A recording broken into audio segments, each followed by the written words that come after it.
Faz o que tu queres a dizer tudo da lei. Bom dia, meu nome é Fernando Liguri e você está no Corrente 93. O assunto do nosso vídeo de hoje é: quem está certo? Quem está com a razão? Kenneth Grant, Marcelo Motta ou McMurtry? Eu tenho um livro que se chama Rituais, Documentos e a Magia Sexual da Ordo Templi Orientis.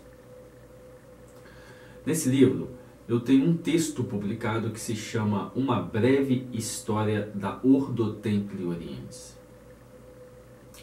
Vez ou outra, eu sempre circulo esse texto meu na internet. E sempre que eu circulo esse texto meu na internet, alguém deixa um comentário perguntando alguma coisa sobre Marcelo Motta ou perguntando alguma coisa sobre o Kenneth Grant. Porque nesse texto eu não me refiro em hora nenhuma às pretensões de Kenneth Grant em assumir o posto de líder da Ordo Templi Orientis, e em hora nenhuma eu falo também do Marcelo Motta e suas pretensões em assumir o posto de líder da OTO. Depois de mais de 10 anos estudando esse assunto, hoje eu tenho a minha posição final. Veja bem, essa é apenas a minha posição final, depois de anos estudando esse processo. E eu tenho aqui as minhas conclusões e eu vou compartilhar elas com você nesse vídeo. E é um assunto delicado, muitas pessoas têm noções equivocadas sobre esse tema. E eu parto do princípio da lucidez. Esse é o ponto. Vamos lá. Vamos começar pela história do Kenneth Grant. Depois a gente chega no Marcelo Motta. Em relação à tomada do posto de líder da OTO. Essa história está amplamente divulgada na internet. Vários sites, várias pessoas comentando sobre essa história. Várias pessoas com pontos diferentes. Pontos de vista diferentes. Bom, esse é o meu baseado em fatos. E eu sempre digo que contra fatos não há argumentos. O Crowley deixou, assim se pensa, uma autorização para que, caso alguma coisa viesse a acontecer com ele, o Kenneth Grant deveria assumir o controle da OTO na Inglaterra. Circulou aí uma carta patente do Crowley tendo deixado o posto de OHO da OTO para o Kenneth Grant. Essa carta está na internet, está no site do Peter Koenig, e essa carta foi para análise. Bom, descobriu-se que essa carta não é verdadeira.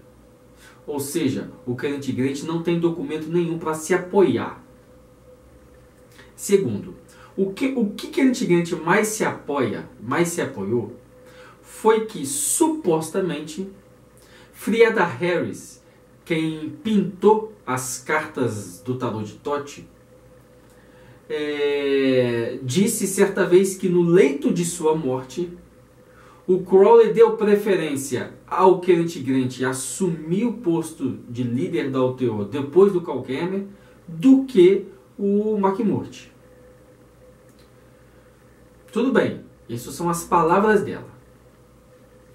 Então, tem muita gente que se baseia nessas palavras de Frieda Harris para dar validade à suposta reivindicação de Kenneth Grant como líder da Ordo Templi Orientis. Seja como for, Kenneth Grant foi expulso da Ordo Templi Orientis pelo Calcamer, que veio logo em seguida do Aleister Crowley. Uma vez tendo sido expulso da Ordo Templi Orientis pelo então líder da ordem, o Calcamer, Kenneth Grant perdeu qualquer tipo de direito à concorrência do cargo de líder da ordem. Uma vez expulso, não tem como ele reivindicar o trono. Ou seja, essas reivindicações do Germer, essas reivindicações do Kenneth Grant não têm validade. E ele utilizou muito do argumento de que o Germer, não tendo assumido o posto de OHO, não tinha o direito, não tinha os poderes legítimos para expulsar qualquer pessoa da ordem. Mas espera aí. O Germer, ele tinha poder legítimo para autorizar o Kenneth Grant a abrir um acampamento da ordem. Mas ele não tinha autorização para expulsar o Germer, para expulsar o Grant. Ou seja, é muito falacioso você aceitar a autoridade do Germer num ponto e não aceitar a autoridade do Germer em outro ponto. Dessa maneira, no meu ponto de vista, Kenneth Grant não tem direito, nunca teve direito nenhum como líder, para ser o líder da Ordem do Templo Oriente, uma vez que ele foi expulso da ordem. Agora o Mota. O Mota passou anos brigando na justiça pelo nome e pelos direitos autorais do Crowley. Pelo nome da ordem, Ordem do Templo Oriente, e pelos direitos autorais do Crowley. Marcelo Mota se baseia em uma suposta carta patente que Germer teria enviado a ele. No entanto, o que se sabe é que essa carta patente está desaparecida.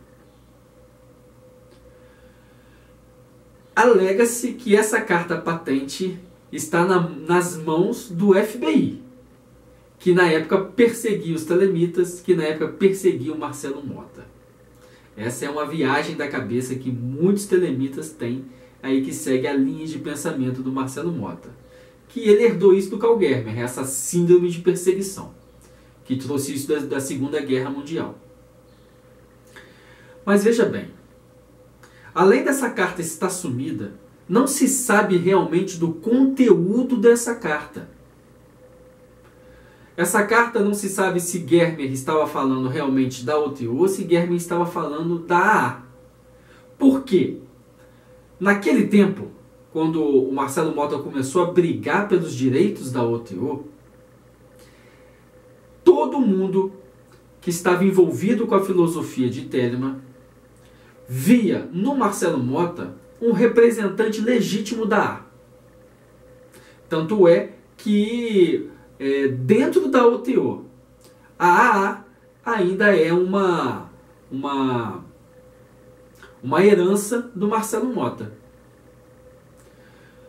O ponto aqui é o seguinte: Marcelo Mota nunca passou por um ritual de iniciação na Ordem do Templo Oriente.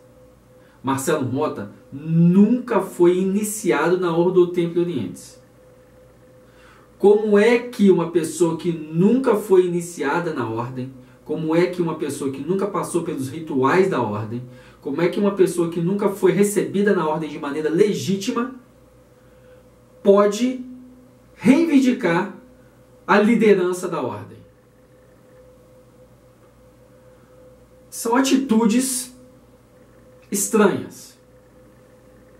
Do meu ponto de vista, Marcelo Mota não tinha direito nenhum de reivindicar a liderança da ordem ou qualquer direito sobre a ordem, uma vez que ele nunca foi iniciado e uma vez que essa suposta autorização, essa suposta carta patente do Germer não existe, nunca apareceu, se deu por perdida desde aquela época.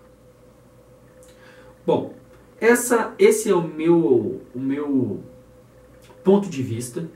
Essa é a minha posição. Marcelo Mota não tinha qualquer direito em solicitar o cargo de líder da OTO, porque ele nunca foi iniciado na ordem. E Kenneth Grant foi iniciado, mas foi expulso. Então, no meu ponto de vista, observando estes fatos e outros também ao longo dessa história, me levou a crer que hoje o califado, quer dizer, hoje não existe mais esse nome califado, é simplesmente Ordo Templi Orientis. A Ordo Templi Orientis, no meu ponto de vista, segue no caminho correto dela. McMurtry, por outro lado, ele tinha uma série de cartas do Crowley, assinadas pelo próprio Crowley, cartas legítimas, lhe conferindo autoridade à OTO. O que ele fez foi, na década de 70, registrar a OTO, registrar os direitos autorais do Crowley, e a partir deste momento, de um processo espiritual interno, de um trabalho mágico interno, ele reviveu a OTO. É por isso que se chama OTO moderna. Lembre-se que o McMurtry, ele era membro de uma loja estabelecida, autorizada pelo próprio Crowley. Ou seja, existe um legado real nas mãos de McMurtry. E, sob essa perspectiva, eu acredito que a OTO, hoje, sob a liderança do Hymenaeus Beta, tem todo o direito de reivindicação, não só das obras, mas do nome e do símbolo do Lamen Ordo Templi Orientis. Ok? Essa é só a minha posição. Vocês podem ter posições contrárias, vocês podem achar o contrário. Tudo bem, tudo tranquilo. Eu prefiro me basear nestes fatos. Ok? Amor é a lei, amor sob vontade.